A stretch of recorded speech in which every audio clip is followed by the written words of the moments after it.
서 1장 1절부터 7절 같이 봅니다. 오전과 같은 본문입니다.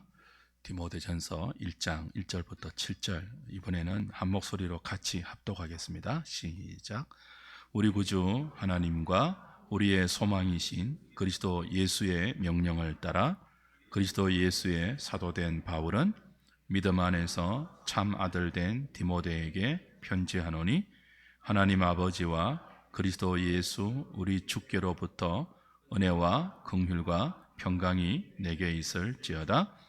내가 마게도냐로 갈 때에 너를 권하여 에베소에 머물라 한 것은 어떤 사람들을 명하여 다른 교훈을 가르치지 말며 신하와 끝없는 족보에 몰두하지 말게 하려 함이라. 이런 것은 믿음 안에 있는 하나님의 경륜을 이름보다 도리어 변론을 내는 것이라.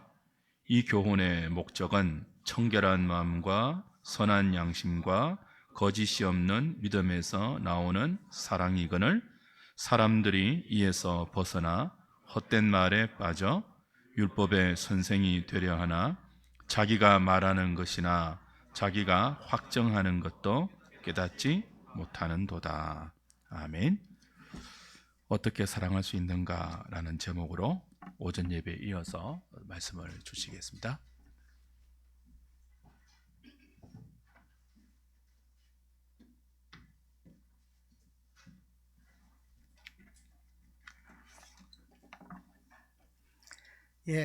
오전에 이어서 우리가 어떻게 하면 사랑하는 사람이 될 수 있을까 했을 때,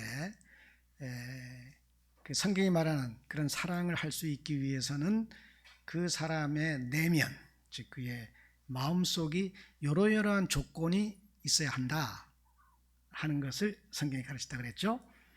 그것이 바로 그 청결한 마음과 선한 양심과 거짓이 없는 믿음입니다. 그래서 청결한 양심과 청결한 마음과 선한 양심과 거짓이 없는 믿음에서 나는 사랑이거늘, 이렇게 딱 얘기했어요.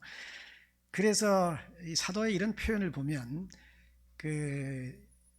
이 초대교회에 이제 사도들이 가고 속사도 시대가 되고 그 다음에 이제 교부 시대로 들어갈 때, 그럴 때 어떤 그 사람이 글을 쓰기를, 이 사도들의 글은 이거는 보통 사람이 쓴 글과는 다르다. 그때 벌써 그런 얘기가 있었어요. 그러니까 이런 표현을 딱 보면 정말 이 사도 바울의 글들은 그 한 문장이 책 한 권이 될 만하다 싶은 생각이 들어요. 성경이 그런 책입니다. 우리가 너무 쉽고 간단해서 그냥 쭉 읽어버리고 말지만 그 뜻을 생각하고 자꾸 파고 들어가 보면 한없이 뭐가 나오는 거예요. 그러니까 지난 2000년 동안 사람들이 성경을 연구해도 아직까지도 성경이 새로운 책이 되는 거예요, 이게.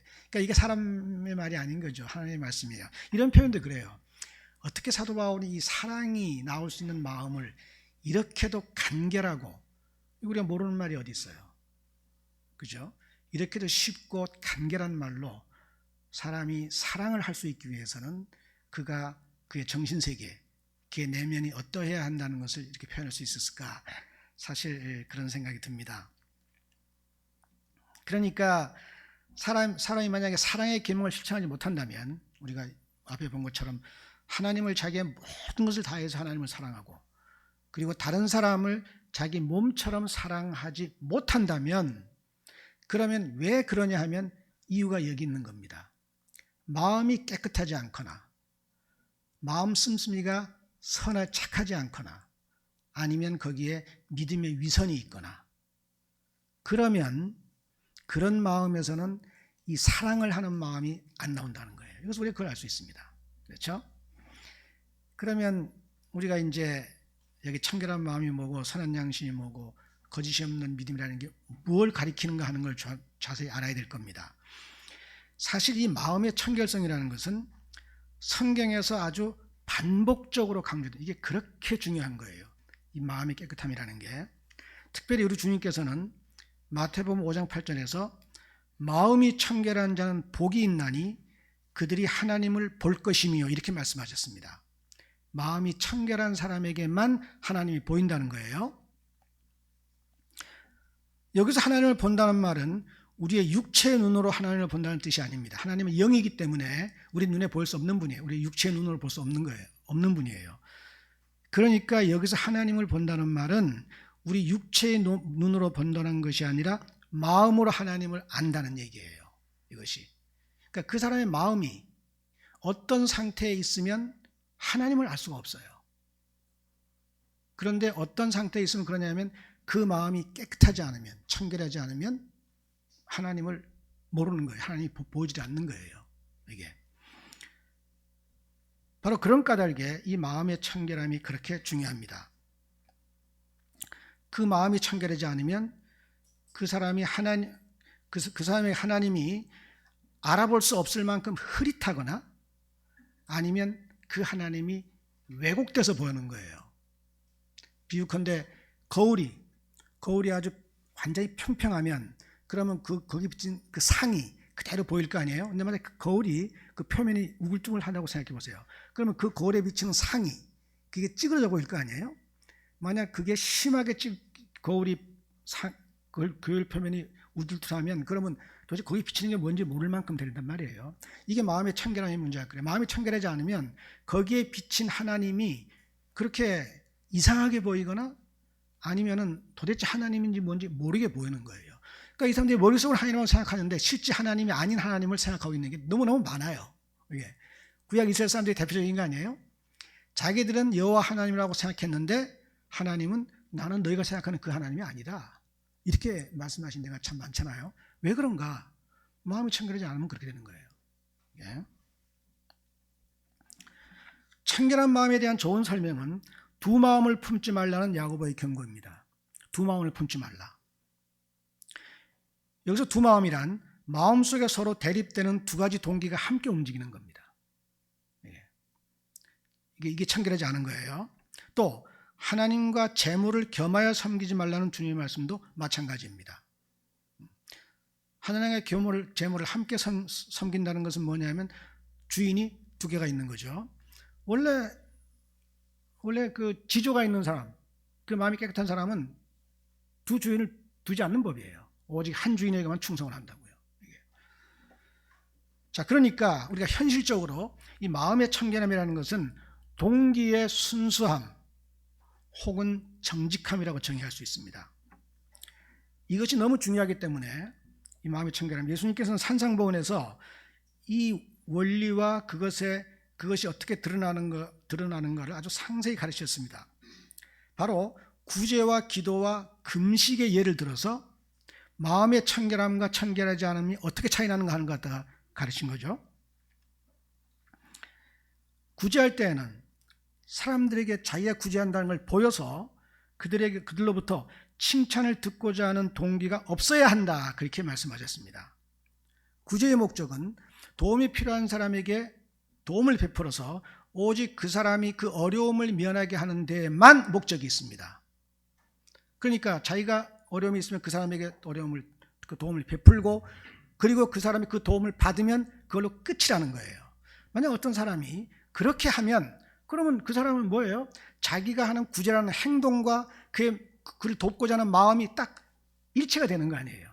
그런 게 깨끗하다는 거예요. 그런데 만약 구제하는 사람이 내가 누구를 구제한다는 사실을 슥 알려가지고 사람들로부터 저 사람은 참 구제를 열심히 하는 사람이구나, 훌륭한 사람이구나, 이러구나 하는 칭찬을 받고자 하는 마음이 있어가지고 구제를 한다면 그럼 뭐예요? 이거는 구제의 목적과 전혀 무관한 목적 하나를 슬 집어넣어가지고 두 가지 목적을 뒤섞어버리는 거 아니에요? 그런 게 깨끗하지 않은 거예요. 주님께서 지금 제가 얘기하는 거 산상보훈에 다 나온 얘기인 거 아실 거예요. 기도도 마찬가지입니다. 기도란 사람이 하나님께 자기의 마음을 토하는 그런 행위입니다. 근데 주의할 게 있어요. 기도를 할 때 우리는 말로 기도하지만 하나님은 우리의 말을 들으시는 분이 아니라 우리의 마음을 읽으시는 분이에요. 우리는 사람의 기도를 들으면 우리는 사람의 마음을 들여다볼 수 없잖아요. 그러니까 그 기도를 듣는 수밖에 없어요. 근데 하나님은 기도를 들으시는 게 아니라 마음을 보시는 분이에요. 세상에서 제일 어리석은 짓이 진실한 기도를 하지 않는 거라고요. 기도를 할 때는 정말로 자기의 마음의 소원을 이야기해야 돼요. 왜냐하면 하나님을 불러서 하나님에게 이 일을 해 주십시오라고 하는 기도라면 자기가 그 일이 정말 자기의 절실하고 전 꼭 돼야 됩니다라는 소원이 있을 때 그 기도를 해야지, 자기는 마음속에 절실한 소원도 없고 그걸 하나님 보고 해달라 그러면은 하나님은 그러잖아요. 그 마음을 들여다보시면 또 마음속에 보니까 너 진실함도 없고 네가 절실하지 않은데 왜 그걸 나한테 해달라 그러느냐, 그렇게 말씀하실 거 아니에요? 그리고 만약에 어떤 저 일이 하나님의 뜻이다, 그래서 하나님께 그 일이 이루어지기를 기도를 한다면 그러면 자기는 어떻게 해야 돼요? 그게 하나님의 뜻이니까 이루어져야 돼요? 이루어지지 않아야 돼요? 이루어져야 되죠. 이루어지려면 어떻게 돼요? 자기가 그 일이 이루어지기 위해서 무엇인가 해야 돼요. 그러니까 기도에는 책임이 따른다고요. 그러니까 마음에 절실한 소원도 없고 그 기도가 이루어지기 위해서, 하나님의 뜻이 이루어지기 위해서 내가 거기에 내 돈을 내든지 시간을 내든지 뭘 희생할 각오도 없이, 아무 생각이 없이 하나님께 이거 해 주십시오, 이거는 굉장히 부정직하고 무책임한 기도예요. 그런 기도하면 안 돼요. 그건 하나님을 아주 가볍게 여기는 거라고요. 우리는 다른 사람에게 뭘 부탁할 때도 나에게 절실하고 꼭 도움이 필요해서 부탁하는 거지, 뭐 들어주고 안 들어주고 그런 식으로 하면 안 되잖아요. 그러니까 항상 기도를 할 때는 하나님이 내 말을 들으시기 전에 내 마음을 읽으신다, 이걸 꼭 기억해야 돼요. 자, 그렇게 기도한다면, 그러면 기도하는 사람은 오직 이 기도를 하나님이 들으시면 된다는 심령을 가지고 기도할 겁니다. 그런데 거기에 슬쩍 다른 동기가 들어가는데, 그게 뭐냐면 내가 여러 사람 앞에서 아주 훌륭한 종교적인 언어로 기도를 쫙 유창하게 하면, 그러면 사람들이 내 기도를 듣고 저 사람은 신앙이 훌륭한 사람이구나 라고 생각할 것이다, 이러한 마음을 마음에 품고 그리고 기도한다면, 그럼 이 사람은 한편으로는 기도를 하나님께 듣기를 원하고 한편으로는 사람에게 듣기를 원하는 거예요. 이런 게 더러운 짓이라는 거예요, 성경에서. 이게 깨끗하지 않은 일이다. 그리고 그런 식의 마음 움직임을 하나님은 굉장히 싫어하시는 분이에요. 그걸 가르치기 위해서 레위기에 그렇게 결례 그 제도가 많은 거예요. 이건 먹지 마라, 저건 가까이 하지 마라. 근데 사실 그 동물들, 거기서 먹지 말라는 동물 사실 아무 문제 없는 거예요. 요즘 뭐 뱀장어 먹고 뭐 소고기 먹고 뭐 다 잡아 먹어도 아무 문제 없잖아요. 그러니까 그 위생상의 문제는 아니에요. 그러나 이스라엘 백성들에게 그 동물의 외형과 그런 걸 해가지고 깨끗한 동물, 부정한 동물을 딱 나눠가지고 음식을 먹을 때마다 우리는 깨끗한 동물을 먹는다. 뭐예요? 그러니까 우리는 어떻게 된다? 깨끗해야 된다. 그걸 가르치려고 이스라엘 백성에게. 그래서 레위기에 그렇게 그 동물에 대한 그림이 많은 거예요. 그게. 자, 그만큼 하나님께서는 그 마음의 순결함을 그렇게 강조하는 거예요. 그러니까 예수님께서 뭐라 그랬어요? 차라리 너희가 골방에 들어가서 기도해라. 사람이 아무리 앉은 데 가면, 그러면 적어도 너희 마음속에 내가 이 기도를 다른 사람이 들어서 나를 칭찬하겠다는 그런 그 욕망은 생기지 않을 것이 아니냐. 들어가서 기도하면 적어도 하나님이 들으시는 기도 할 거 아니냐, 그렇게 말씀하신 거 아니에요? 주님께서는 금식에 대해서 동일한 진리를 가르치셨습니다. 금식은 자기의 절실한 심정을 하나님 앞에 토하는 행위입니다. 그게 발분망식이라는 말도 있지만 금식이야말로 그런 일입니다. 우리는 살면서 그런 경험을 합니다. 너무나 간절하고 너무 절박하여 밥이 목으로 넘어가지 않을 때가 있어요. 사람은 살면서 그런 때를 당할 수가 있습니다. 그 외국의 한 팝송 가사 중에 그런 게 있는데, 자기 아들을 이제 잃고 하는 그 심정을 얘기하면서 거기에 무릎이 꿇어지고 마음이 무너지면서 플리즈 플리즈라고 밖에는 말할 수 없는 때가 있다, 그렇게 얘기를 해요. 제발 제발, 그렇게 말할 수 없는 때가 있다. 이제 그런 심정을 가지고 사람은 금식을 하는 거거든요. 밥이 입에 안 들어가는 거예요. 그래서 금식을 하는 거예요. 먹고 싶을 때 참으면서 금식하지 마세요. 먹고 싶으면 먹어야 돼요. 사람은 굶으면서 살게 된 존재가 아니라 먹어야 되기 때문에 자연스럽게 먹으면서 다 기도하는 거예요. 그러나 정말로 밥이 목에 넘어가는 절실한 문제가 생기면 그럴 땐 자연적으로 금식을 해요. 자, 그렇게 금식을 할 때 그 금식은 하나님 앞에 가장 절박하고 그래서 가장 순수한 그러한 부르짖음입니다. 그런데 그때 금식한다는 표를 내고 온갖 죽어가는 표정을 짓고 이러고 돌아다녀서 사람들이 저 사람 금식하는구나, 그렇게 표시를 해가지고 금식을 할 정도로 그 사람의 신앙이 높구나, 그런 칭찬을 의도한다면 세상에 그렇게 누추한 데가 어디 있습니까? 가장 깨끗하고 하나님 앞에 자기의 그 고통을 토로하는 그 순결하고 심각한 그 순간에 사람이 칭찬이라는 계산을 한다면 그건 깨끗한 마음이 아니죠. 그런 게 아주 더러운 마음이에요. 이런 일이 예수님 당시에 종교 지도자였던 그 바리새인들의 아주 전공이었습니다. 그래서 예수님께서 바리새인을 그렇게 비판하신 거죠. 그때만 그런 것이 아니라 이건 어느 시대 어느 교회나 흔히 있을 수 있고 또 실제로 있습니다. 우리 자신의 마음속을 자세히 들여다보면 이런 유혹을 받을 위험이 언제나 있습니다. 이게 남의 일이라고 생각하지 마세요. 예. 그죠? 자기의 작은 선행이나 작은 장점이라도 있으면 그걸 온 동네방네 알리지 못해서 안다라는 것이 우리의 심정입니다. 이건 우리가 아주 그 피 흘리기까지 싸워서 물리치고 청결한 마음을 유지해야 되는 그런 싸움이에요. 자, 이것에 대해서 예수님께서 우리가 명심해야 할 말씀을 하셨습니다. 은밀한 중에서 보시는 하나님이라는 표현입니다. 은밀한 중에서 보시는 하나님. 이게 직역하면 숨어서 보시는 하나님, 그런 뜻입니다. 숨어서 보시는 하나님. 또한 거기에 은밀한 중에 계시는 하나님, 그런 말도 다 그 성경에 나타나는 표현이에요. 그 말도 숨어 계시는 하나님. 아주 놀라운 표현이 아닐 수 없습니다. 이 말씀은 참 아이러니입니다. 하나님이 은밀한 중에 계시며 은밀한 중에 보신다는 사실을 알았더라면 그 사람들도 구제하고 기도하고 금식하는 일을 은밀하게 했을 것입니다.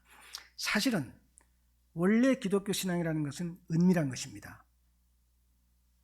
사랑이라는 것은 동네방네 퍼뜨리는 게 아니에요. 그게 은밀하게 그렇게 서로 깊이 생각하고 위해주고 살아가는 게 그게 사랑 아니에요? 예. 그러니까 교회가 훌륭한 교회는 요란하지가 않습니다. 조용하고 그리고 아주 고요하고 사람들이 단정하고, 이거 어디서 들어온 말이죠. 사도 바울이 그 디모데서에서 우리가 고요하고 안정하고 단정하게 살길 원한다, 그렇게 기도하라 그랬죠. 예. 그런 것처럼 신자들의 모임이라는 것은 그렇게 고요하고 단정하고 안정되어 있어서 뭐가 몰려와도 흔들리지 않고 딱 굳게 서가지고, 그래서 만세 반석 위에 딱 서 있는 집은 튼튼하고 견고하잖아요. 그런 집은 시끄럽지가 않아요. 시끄러운 건 뭐가 이게 문제가 있는 거예요. 이게. 예수님께서 말씀하셨어요. 은밀한 중에 보시는 하나님, 은밀한 중에 계시는 하나님. 그렇다면 우리의 믿음도 그렇게 진실하고 아주 은밀하게 그리고 깊게 그렇게 있어야 하는 것입니다. 그런데 그렇게 마구 떠벌리는 사람들은 하나님이 은밀한 중에 계시는 것이 아니라 마구 떠벌리는 하나님이라고 생각할 것입니다. 그러니까 그렇게 행동한 것입니다. 만약 그들이 구제와 기도와 금식을 은밀하게 했더라면 그들의 행동과 그들의 동기가 일치했을 것입니다. 곧 표리가 부동하지 않고 표리가 동했을 것입니다. 그것은 그들의 마음의 청결함을 드러냈을 것입니다. 그런데 그들의 표리부동한 그 행동은, 즉 마음속으로 이걸 원하면서 실제로 이렇게 하는 그와 같은 행동은 그들의 마음이 청결하지 않았음을 드러냈습니다. 예수님의 말씀은 그들이 그러한 행동을 하고 있는 것은 그들이 하나님에 대한 이해가 잘못됐다, 그렇게 말씀하시는 거예요. 하나님이 은밀한 중에 보신 하나님이라는 걸 알았어야 되는데 그들은 하나님을 그렇게 알지 못했다. 그렇죠? 왜 그랬을까? 그들은 마음이 청결하지 않아서 하나님을 못 본 겁니다. 즉 그렇게 두 가지 동기를 품고 두 마음을 품고 사니까 그 마음 속에 하나님이 제대로 이게 인식이 안 되는 거예요. 이게. 그러므로 마음의 청결함, 이걸 꼭 기억하십시오. 마음이 깨끗함, 동기의 순결함, 그리고 예면 예고 아니면 아니라 그러고 그렇게 하는 것이 이게 이 크리스찬의 아주 중요한 표지가 되어야 됩니다. 그 정직함과 그 일관됨, 순결함, 이런 거. 다음으로 사랑을 할 수 있는 내면의 또 다른 상태는 선한 양심입니다. 여기 선한 양심이라고 그랬죠. 선한 양심이라는 말은 우리가 왜 그 같은 말을 반복하는 게 있죠. 역전압이란 말 쓰면 그 역전, 그 벌써 역 앞이라는 뜻인데 역전압 그러면 그게 이제 같은 말을 두 번 동어 반복하는 거 아닙니까? 선한 양심이라는 말도 그런 뜻이 있죠. 왜냐하면 우리나라 말에서 양심이라는 말은 벌써 뭐예요? 그 좋은 마음이잖아요. 근데 그 선한이 붙었으니까 사실은 이게 반복된 말이에요. 이게 왜 그런가 하면 원래 헬라어에서 양심이라는 말은 원래 의식이라는 말이에요. 의식. 즉 사람의 그 내면의 생각, 내면의 그 사고하는 방식, 그런 뜻이에요. 의식.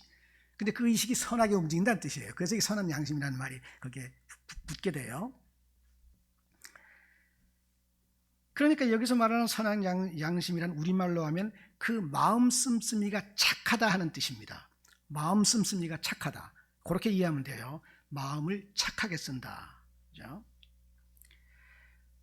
자, 착한 마음 씀씀이, 이 말이 구체적으로 어떤 상태를 가르치는지를 로마서가 생생하게 보여줍니다. 로마서 12장 14절에 보면 너희를 박해하는 자를 축복하라. 축복하고 저주하지 말라. 즐거워하는 자들과 함께 즐거워하고 우는 자들과 함께 울라. 아무에게도 악을 악으로 갚지 말고 모든 사람 앞에서 선한 일을 도모해라. 이게 마음 씀씀이가 착한 그런 사람의 행동입니다. 자, 이 가르침에 아주 좋은 모범이 있습니다. 누구냐면 바로 예수님이에요. 예수님께서 십자가에 달려서 하신 말씀 중에 누가복음 23장 34절을 보면 이에 예수께서 이르시되 아버지 저들을 사하여 주옵소서 자기들이 하는 것을 알지 못함이니이다 이렇게 말씀하셨어요. 자기를 십자가에 못 박는 그 사람들의 죄를 용서해 달라고 주님께서 기도하신 거 아니에요? 이게 가상칠언 가운데 한마디인데, 자, 그들이 자기들의 행위의 의미를 알지 못하고 행하고 있다는 것입니다. 사실 거기서 십자가형을 하라는 그 명령을 수행하는 로마 병사들은 명령받은 것을 실천하는 것이지 그들의 악의로 행한 것이 아닙니다. 그냥 아무 생각 없이 그냥 시키지 않은 걸 할 수 없는 그런 체계 속에서 예수님을 명령받아서 예수님을 갖다가 그 못을 박은 거죠. 그러니까 예수님께서 저들을 용서해 달라고 그들의 그 정형을 보고 말씀하신 거 아니에요? 이와 좀 다르게 그러나 같은 마음이 스데반도 순교하면서 그게 주님의 마음과 같은 마음을 지녔음을 보여주었습니다. 사도행전 7장 59절 이하에 보면 그들이 돌로 스데반을 치니 스데반이 부르짖어 이르되 주 예수여 내 영혼을 받으시옵소서 하고 무릎을 꿇고 크게 불러 이르되 주여 이 죄를 그들에게 돌리지 마옵소서 이 말을 하고 자니라 이렇게 되어 있습니다. 그러니까 스데반은 로마서 12장 14절에 너희를 박해하는 자를 축복하라 축복하고 저주하지 말라는 원칙을 실천한 것입니다. 우리는 주님과 스데반이 죽임을 당할 때 자기들을 죽이는 자들의 죄를 용서해 주실 것을 하나님께 기도한 이 기도를 어떻게 이해해야 할까요? 어떤 사람들은 이런 교훈을 근거로 이른바 무저항의 원칙을 주장하면서 신자는 일체의 불의에 대해서까지라도 저항하면 안 된다 그렇게 말합니다. 보라, 주님은 이렇게 죽음을 죽으시면서도 자기를 죽이는 자들을 위해서 기도하고 스데반도 그렇게 하지 않았느냐? 그리고 원수에게 갚지 말라 그러지 않았느냐? 그러니까 우리도 그렇게 해야 한다. 그래서 완전히 무저항, 그리고 군대도 안 가고 이런 사람들이 실제로 있어요. 그렇게 확신을 가지고 하는 사람들이.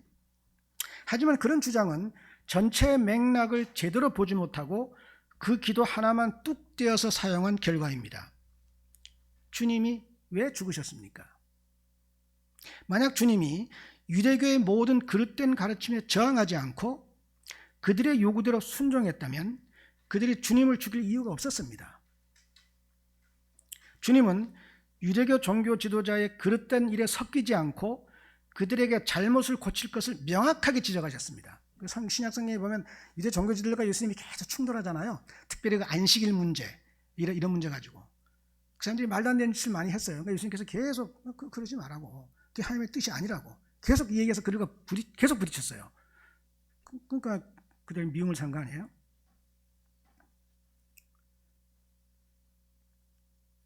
스데반도 마찬가지입니다. 사도행전 7장의 그의 긴 강설은 유대인들의 회개를 촉구한 것이었습니다. 회개를 촉구하려면 그들이 뭘 잘못했는지를 명확히 하고 그 죄에서 돌이키라고 해야 할 것입니다. 그래서 스데반은 그들의 조상이 범한 죄, 곧 이스라엘로 망하게 한 그 죄에서 하나도 돌이키지 않고 있음을 지적한 것입니다. 조상이 이렇게 하다 나라가 옛날에 망하지 않았느냐, 너희가 지금 똑같이 하고 있지 않느냐, 그렇게 한 거죠. 그들이 하나님의 진리를 버리고 그 진리를 전한 하나님의 종들을 박해하고 죽이더니 이제는 예수님까지 죽이지 않았느냐. 그러니 그 잘못을 회개하고 선지자와 예수님의 가르침을 따르라는 것이 스데반의 설교의 요지였습니다. 스데반은 그렇게 그들의 잘못을 지적하고 회개를 촉구한 까닭에 죽은 겁니다. 무장으로 죽은 게 아니에요. 불의의 저항을 하다가 죽은 거예요. 그렇죠? 그들에게 동조하면서 가만히 있었으면 왜 돌에 맞아 죽었겠습니까? 그러므로 로마서 12장 14절에 너희를 박해하는 자를 축복하라. 축복하고 저주하지 말라는 말씀은 이미 그 이전에 발생한 어떤 일들을 전제합니다. 곧 그들이 세상의 죄를 꾸짖고 회개를 촉구한 사실로 말미암아 박해를 받는 일이 그 앞에 있었습니다. 그들은 세상의 죄에 침묵하지 않고 저항을 했습니다. 자, 그렇게 해서 박해를 받으면서 어떻게 해야 되겠어요? 이런 고얀 놈들이 있나? 내가 회개하라면 회개해야지. 회개를 안 해? 고얀 놈. 이러지 말라는 거예요. 그런 식으로 하지 말고 이렇게 생각하라는 것입니다. 만약 그들이 회개하지 않는다면 어떻게 됩니까? 그들은 하나님께 더 큰 형벌을 받을 것입니다. 회개를 촉구하는 사람은 그들이 하나님의 형벌을 받지 않기를 바라서 회개를 촉구하는 겁니다. 그런데 만약 회개하지 않는다면 그들은 뭡니까?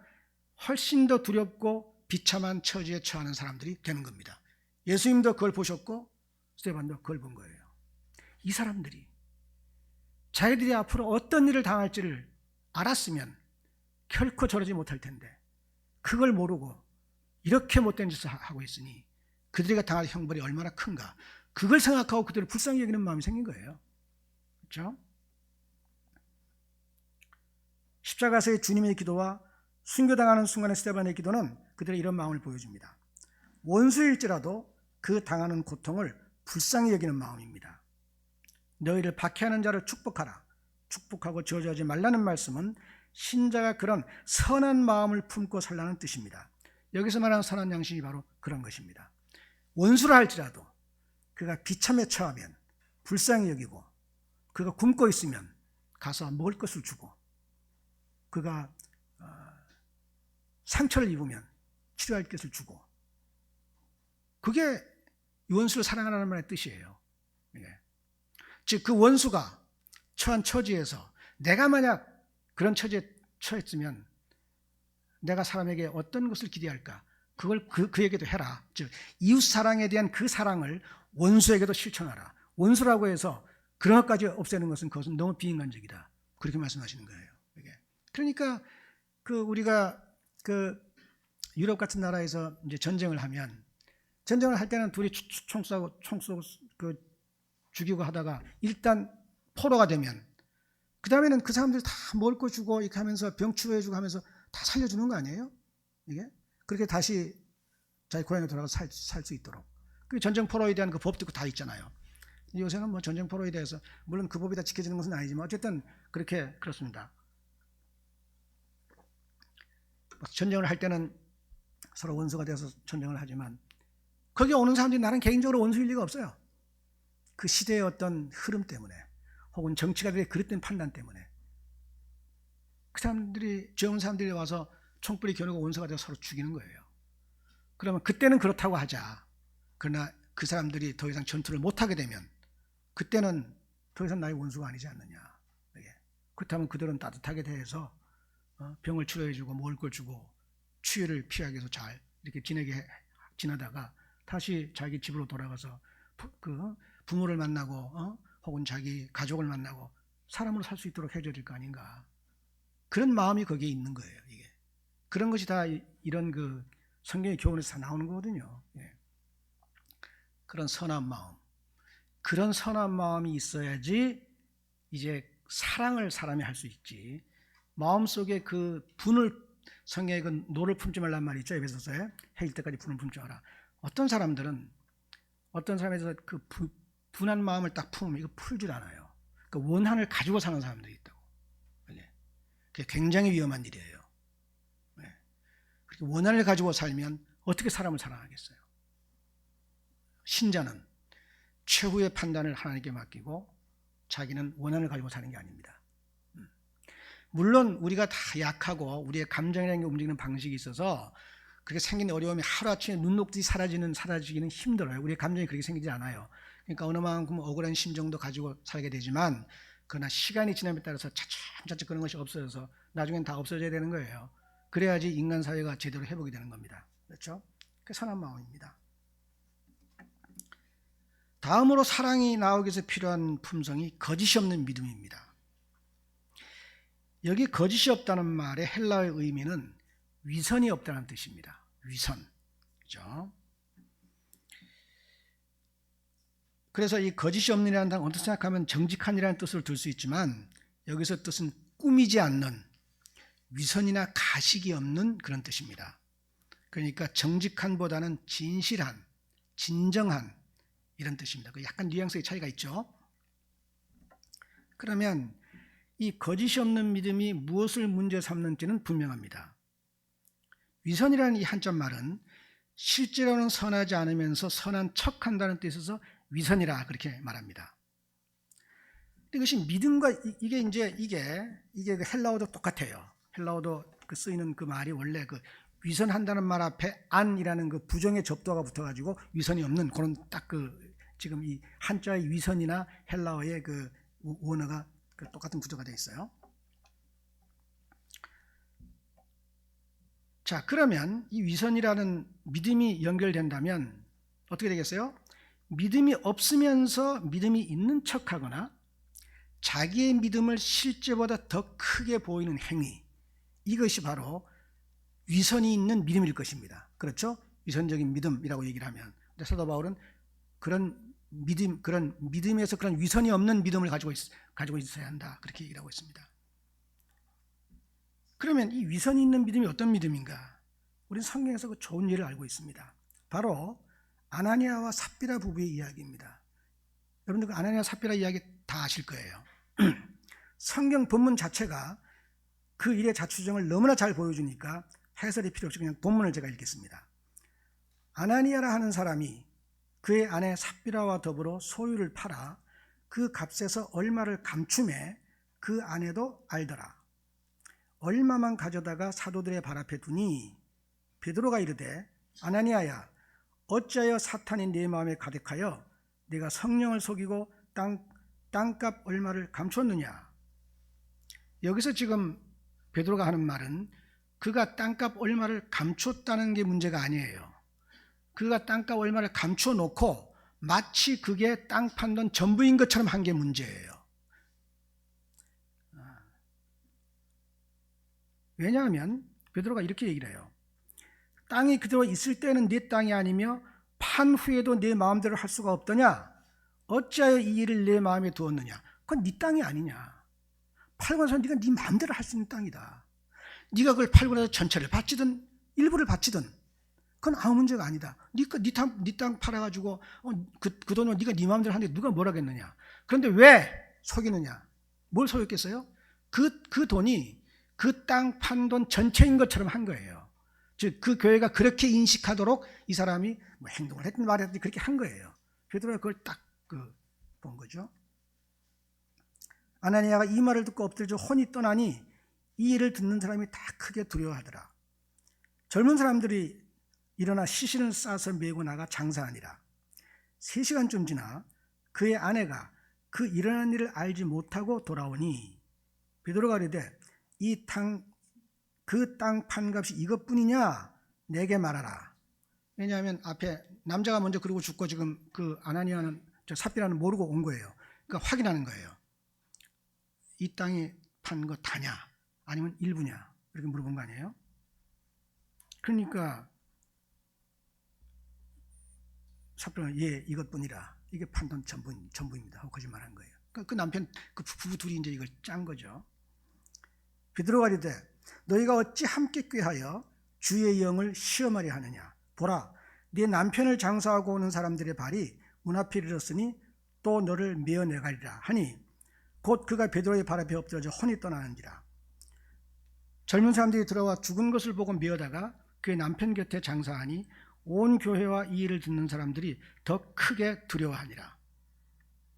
그죠? 이것이 위선적 신앙의 두려움입니다. 앞으로 교회에서 이렇게 그 신앙을 위선적으로 하려면 목숨을 걸고 하세요. 그게 죽느냐 사냐의 문제예요. 그렇게 말씀하시는 거예요. 교회에서의 그런 행동은 죽음을 각오하고 하는 거다. 죽음을 각오하고. 이게 자기의 가치를 실제보다 더 크게 내보이려는 시도. 이게 세상에서는 비일비재하며 사람들이 별로 문제 삼지도 않지만 하나님의 교회에서는 사형에 해당하는 일입니다. 그렇죠?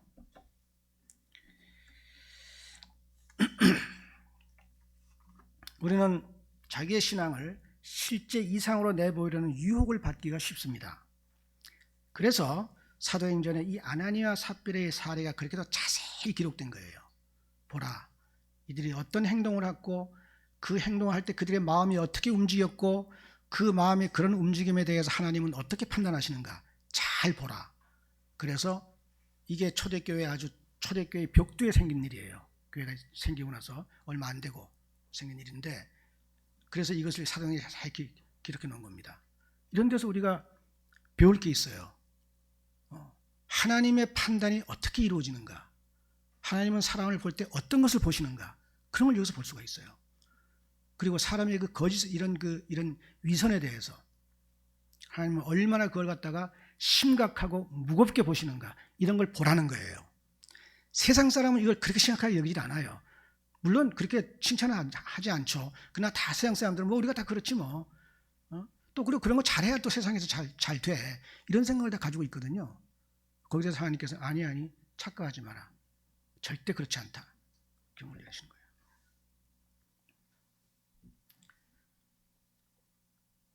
자, 그래서 사도는 이걸 자세히 기록한 거예요. 그리고 사도는 이 사랑의 계명을 실천하기 위해서는, 사랑할 수 있기 위해서는 이러한 믿음의 위선이 있어서는 안 된다 하고 강조하는 겁니다. 그 마음이 깨끗하지 않다든지, 즉 그 한가 숨은 동기가 그 말 다르고 그 다른 그런 겉과 속이 다른 그런 숨은 동기가 움직인다든지, 아니면 마음속에 그 악한 마음을 품고 누구를 끝까지 미워하고 누가 망하기를 바라고 하는 그런 그 독한 마음을 품다든지, 아니면 자기를 쓱 부풀려 가지고 다른 사람 앞에 자기를 실제 자기보다 높은 가치로 자기가 평가받기를 원한다든지, 이런 마음이 있으면 사랑을 못한다, 그 뜻이에요. 사랑을 못한다. 하나님을 자기의 모든 걸 다해서 사랑하고 이웃을 자기 몸처럼 사랑하라는 이 계명은 사실은 인간이 인간다워지고 인간의 사회가 행복한 사회가 되기 위해서 모든 사람이 지켜야 하는 삶의 규칙입니다. 10계명은 사실은 모든 사람이 다 지켜야 되는 거예요. 죄란 계명을 어기는 것입니다. 그런데 사람이 지켜야 할 그 계명이 사랑의 계명이라면 결국 죄란 사랑의 계명을 지키지 않는 것입니다. 모든 죄를 뜯어보면 사랑하지 않는 행위입니다. 그런데 여기서 사도는 사람이 사랑의 계명을 지키기 위해서 그 마음이 어떻게 생겨야 하는지를 보여주었습니다. 따라서 이 구절은 한편으로는 사랑의 계명을 지키기 위해서 갖춰야 할 마음의 덕성을 보여주지만 동시에 사랑의 계명을 지키지 못하는 원인을 가르쳐 줍니다. 곧 그 마음이 청결한 마음, 선한 양심, 거짓이 없는 믿음이 갖춰지지 않으면 그러면 사랑을 못하는 겁니다. 이걸 세 가지로 말했지만, 그죠? 실은 서로 다른 세 가지 덕성이 아니라 하나의 덕성입니다. 사람의 마음은 통일된 실체로 움직이는 까닭입니다. 그러니까 사랑의 계명을 실천하는 사람의 마음을 살펴보면 그 마음에 세 가지 측면이 있습니다. 이렇게 보면 그 마음이 청결하고, 저렇게 보면 선하고, 다시 쳐다보면 그 믿음에는 거짓이 없습니다. 그러니까 마음은 청결한데 양심은 악하거나 거짓되고, 양심은 선한데 믿음은 거짓되고, 그런 거 없어요. 사람의 마음은 그렇게 움직이지 않습니다.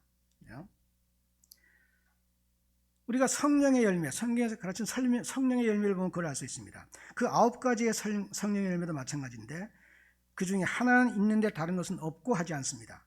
그것은 한 성령의 한 가지 열매입니다. 그런데 그 열매를 이리저리 돌려가면서 보면 거기에 사랑이 있고 희락이 있고 화평이 있고 오래 참음이 있고 자비가 있고 양성이 있고 충성이 있고 온유가 있고 절제가 있는 겁니다. 성령의 열매예요. 성령의 열매에 대한 이 가르침을 통해서 우리는 사람이 자기의 모든 것을 다해서 하나님을 사랑하고 이웃을 자기 몸처럼 사랑하라는 그 명령을 지킬 수 있는 비결을 배울 수 있습니다. 곧 성령을 받고 성령의 가르침과 인도를 받으며 성령을 소멸하지 않고 성령을 근심하지 않게 하는 생활에 전념하는 겁니다. 과거 한국교회에서 성령을 받으면 사람이 좀 이상하게 되는 것처럼 생각하는 시절이 있었어요. 연로하신 분들은 아마 다 기억하실 텐데, 과거에 그 성령을 받았다고 하는 사람들의 전매 특허 중에 하나가 그 목소리, 신 목소리 내면서 쫙 이러고 돌아다닌다고요. 그리고 어디 가서 좌우지간 그 티를 내요. 나는 성령을 받은 사람이다 하고. 그거 완전히 거꾸로 가는 거 아니에요? 뭐라 그랬어요? 은밀한 가운데 보시는 하나님. 그러니까 티내지 않고 조용히 하나님 말씀을 지키고 사는 게 그게 성령을 받은 사람이에요. 근데 그렇게 다니면서 성령이 받은 티를 내고 앉아 있으면 그게 완전히 그 마음이 창그러지 않은 거 아니에요? 정말 웃기는 일이었는데, 성령께서 오시면 사람 안에 그리스도적인 품성을 만들어 주십니다. 그리스도를 닮은 품성. 그리스도는 사람이 되신 하나님의 아들로서 완전한 하나님이요 완전한 사람이십니다. 그리스도가 완전한 사람이라는 말은 하나님께서 원하시는 사람의 이상적인 상태에 있는 분이라는 뜻입니다. 모든 인간은 이렇게 돼야 한다는 하나님의 뜻이 있는데 그리스도는 바로 그런 분이셨다는 뜻이에요. 완전한 사람이라는 말이. 그러니까 모든 사람은 그리스도처럼 되어야 합니다. 왜냐하면 그분이 이상적인 분이니까 그리스도처럼 진실하고 선하고 아름답게 되어야 됩니다. 그리스도처럼 은혜와 진리가 충만해야 하고 사랑과 의가 조화를 이뤄야 됩니다. 그리스도는 어떻게 그렇게 되셨을까요? 그 비결은 분명합니다. 그리스도께서 성령의 사람이었기 때문입니다. 그리스도는 사람이 되실 때 성령으로 잉태되셨습니다. 그리고 성령을 한량없이 받으셨습니다. 요한복음에 받으셨죠? 그리고 성령의 인도를 받으셨습니다. 성령의 인도를 받아서 광야에 40일 동안 시험 받으러 가시다 그랬죠. 그리고 성령으로 기뻐하셨다 그랬어요. 그리고 성령으로 기적을 행하셨습니다. 그러니까 예수님의 삶의 원동력, 예수님이 이 세상에 오셔서 한 인간으로 사실 때 예수님을 그런 삶, 그렇게 살게 하신 그 원동력은 성령이에요. 성령으로 잉태하셨고 성령을 충만히 한량없이 받으셨고 성령의 인도를 받으셨고 성령으로 기뻐하셨고, 그러니까 예수님의 말씀은 그대로 성령의 삶이었다고요. 그러니까 예수님은 완전한 성령의 사람, 성령으로 가장 충만한 사람이셨습니다. 그런데 성경은 신자에 대해서도 같은 것을 말합니다. 신자는 성령으로 중생합니다. 다시 태어나는 거예요. 예수님이 성령으로 잉태에 태어나셨듯이 예수님은 육신도 그렇게 태어났지만 그러나 우리 믿는 사람은 성령으로 다시 태어납니다. 그리고 성령으로 하나님의 가정에 입양이 됩니다. 그리고 성령의 인도를 받아야 되고 성령의 가르침을 받아야 되고 성령의 위로를 받아야 되고, 그리고 성령을 소멸하면 안 됩니다. 성령을 근심하게 해서도 안 됩니다. 이렇게 되면 그 사람은 성령의 사람이 됩니다. 이렇게 성령의 사람이 된 사람은 사람으로서 가장 이상적인 사람이 되는 겁니다. 하나님이 원하시는 그 사람, 그리고 그 사람이 어떤 사람이라는 것을 예수님을 통해서 우리에게 보여주신 바로 그 사람, 거기에 도달하는 거예요. 성령의 사람이. 바로 여기서 말하는 깨끗한 마음과 선한 양심과 거짓이 없는 믿음의 사람이 되는 것입니다. 그렇게 되어 사람은 사랑의 계명을 지킬 수가 있습니다. 이 사람은 죄의 세력에서 해방된 사람입니다. 양심의 자유를 가지고 마음껏 하나님을 섬기고 이웃을 사랑할 수 있게 됩니다. 물론 이런 사람이 완전한 사람, 곧 흠이 없는 사람은 아닙니다. 이게 예수님과 우리의 차이예요.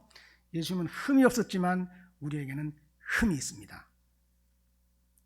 이게 무슨 말인가? 예를 하나 들겠습니다. 어떤 목사님부터 들은 얘기인데, 우리가 산속에 들어가 보면 거기에 흙이 있고 여기저기 돌이 있고 나무가 있고 풀이 있습니다. 다녀보면. 그렇죠?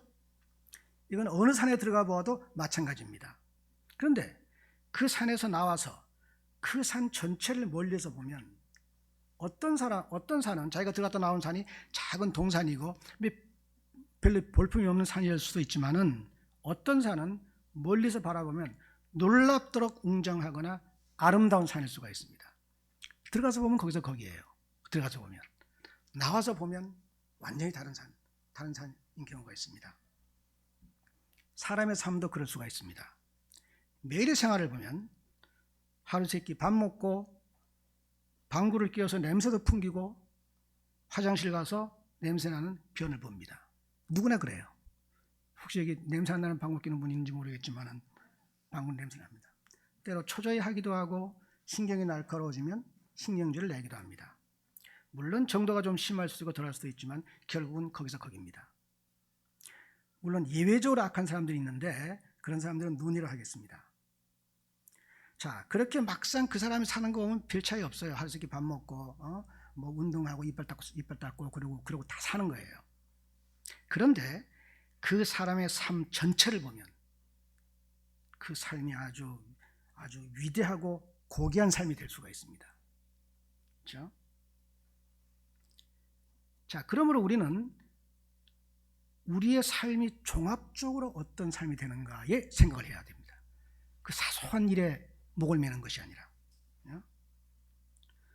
그런데 의외로 사람들 중에는 그의 아주 사소한 흠을 침소봉대하고 온갖 도덕적 주장을 하지만 그 삶 전체를 보면 그 삶이 살아가는 원칙이 자기 이익에 유난히 집착하고 정에는 별로 관심이 없고 세상에서 어떻게 하면 돈 좀 더 많이 벌어서 행복하게 살 것인가 하는 데에만 마음을 쓰는 사람들이 있습니다. 막상 만나보면 뭐 괜찮은 사람이에요. 근데 그 사람의 삶 전체를 보면 영 볼품없이 사는 그런 경우가 비일비재한 겁니다. 그런 경우가. 뭐가 더 중요할까요? 물론 우리는 우리 각 사람의 인격을 수양하여 마음이 따뜻하고 부드러우며 친절하고 예의 바른 사람이 되어야 합니다. 우리는 다 그런 수양을 하게 돼요.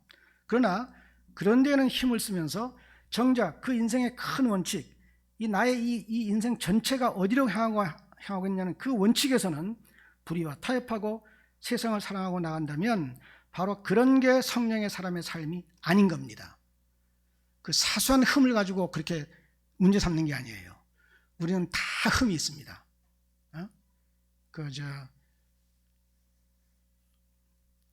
어느 목욕탕의 간판에 사람에게는 다 때가 있다, 그런 간판을 붙여놓은 간판을 봤는데 아주 흥미로운 그 말장난이죠. 우리 사람에게는 다 때가 있어요. 다 때가 있어. 네. 그러니까 우리 모두에 그런 흠이 있습니다. 그러니까 성경에서 그렇게 각 사람의 흠을 자꾸 그러지 말고 관용하라 하는 말을 하는 거예요. 서로 관용하고 서로 흠을 덮어줘라. 그 사람의 부족이 있으면 내가 그 부족을 채워주지, 이렇게 생각해야지 흠을 자꾸 끄집어내고 그리고 그 부족을 자꾸 지적하면서 이게 절대 교회에서 좋은 게 아니에요. 그렇게 얘기하면 나도 똑같은 지적을 받아야 되거든요. 그리고 그렇게 하기 시작하면 그 공동체가 안 돼요. 그러니까 다 관용하고 서로 이 사람이 부족해서 일이 안 돼? 그럼 내가 해주면 되지. 이렇게 해서 채워가는 게 그게 한 몸이에요. 그게. 자, 그렇게 하면서 막상 힘을 써야 되는 것은 뭐냐면 과연 하나님이 우리에게 원하시는 것은 무엇인가? 우리가 이 교회로 존재하면서 무엇을 향해서 나가야 되는가? 우리의 삶은 어떤 목표를 지향하고 있어야 되는가? 여기에 관심을 가지라는 거예요. 여기에. 성경은 그걸 가르치는 책이에요. 그렇죠? 이렇게 성령으로 충만한 사람이 사랑의 계명을 이룰 수 있는 사람입니다. 어떤 사람이 성령으로 충만한 사람인지 아닌지를 알 수 있는 것은 결국 이 계명을 지키는지의 여부에 의해서 판가름 납니다. 모든 종교적 활동은 그 목표에 도달하기 위한 수단입니다. 수단을 열심히 사용하면서 목표에 도달하지 못하면 그 수단은 헛일입니다. 이사야가 그것을 명확하게 지적했습니다. 우리가 성경을 읽고 기도하고 모여서 교제하고 하는 이 모든 것들은 그게 그 자체가 목적이 아니에요. 그래서 우리가 성경이나 성례를 가리켜서 은혜의 수단이라 그러는 거 아닙니까? 여러분들 다 교리 보니까 이 교회에서는 그냥 교리를 너무 잘 가르치셨던데 거기서 아마 그 means of grace, media gratia의 은혜의 수단이라는 걸 다 배우셨을 거예요. 즉 우리가 성경을 읽고 기도하고 하는 모든 것들은 하나님으로부터 거룩한 은혜를 받아서 우리가 하나님 나라를 증거하고 선한 열매를 내기 위한 수단이에요. 수단. 그런데 사람들이 어떤 데 잘 빠지냐면 그것이 그러한 은혜를 주는 수단이니까 그 수단 자체가 굉장히 중요한 게 돼버립니다. 그래서 성경을 내가 몇 독했다. 뭐 나는 기도를 하루에 뭐 몇 시간을 한다. 뭐 일주일에 몇 번을 한다. 이런 걸 가지고 그게 무슨 굉장한 것처럼 그렇게 얘기를 해요. 근데 예수님 당시에 그 바리새인들이 한 거 보세요. 그들이 성경을 몰랐습니까? 그들이 기도를 안 했습니까? 그들이 11조를 안 냈습니까? 별짓을 다 했어요. 별짓을. 그리고는 막상 자기들에게 그 말씀을 주신 분, 자기들을 만드신 분, 그분이 오니까 죽인 거 아니에요? 그러면 그 사람들의 그 모든 종교적인 노력이 다 뭐냐 하는 생각이 드는 거예요. 이게 결국 목표에 도달하지 않은 수단은 다 헛일입니다. 그렇죠? 그러므로 우리가 성경도 더 열심히 읽고 공부도 많이 하고 교리에 대한 지식도 있어야 되고 하나님께 기도도 하고 다 우리가 하는데 그렇게 하면서 과연 우리가 이렇게 해서 가는 데가 어딘가 하면은 그것은 사랑을 실천하는 대로 가는 겁니다. 그렇게 사랑을 실천하는 사람이 되기 위해서 이런 걸 통해서 우리의 마음이 어떻게 되는가 하면 이렇게 돼야 된다. 그래서 그 목표와 그 목표에 도달하기 위한 수단, 이거에 대한 명확한 이해를 가지고 그리고 그 길을 잘 가면 그러면 거기에 반드시 선한 결과가 나옵니다. 그걸 믿으세요. 하나님은 언약을 하신 분인데 언약을 하시면서 언약의 조건은 이겁니다. 너희가 이렇게 하면 내가 이렇게 하겠다. 그러니까 우리가 하나님의 말씀에 이런 원칙을 깨닫고 거기에 힘을 쏟고 나가면 반드시 아주 선하고 훌륭한 결과가 나옵니다. 하나님께서 어느 시대에나 자기의 마음을 다해서 하나님을 의뢰하는 자를 찾으시고 하나님을 사랑하고 그 뜻을 이루고 그 나라를 증거하고자 하는 그 소원에 불타는 사람들을 찾으시는 거예요. 어느 시대나. 왜냐하면 그런 사람들이 너무너무 귀한 거예요. 이게. 찾으신지 어떻게 해요? 거기다가 능력과 복을 그냥 부어주셔서 돈 많이 준다는 걸로 생각하지 마세요. 복을 부어주셔서 그 힘을 주셔서 그래서 그 교회가 더욱 힘있게 그 일을 해나갈 수 있게 하시는 겁니다. 이 교회가 그런 목표를 향해서 늘 이렇게 가는 교회인 줄 제가 알고 있는데 제가 와서 함께 그런 믿음을 나눌 수 있게 되어서 대단히 기쁘게 생각합니다. 같이 기도하십시다.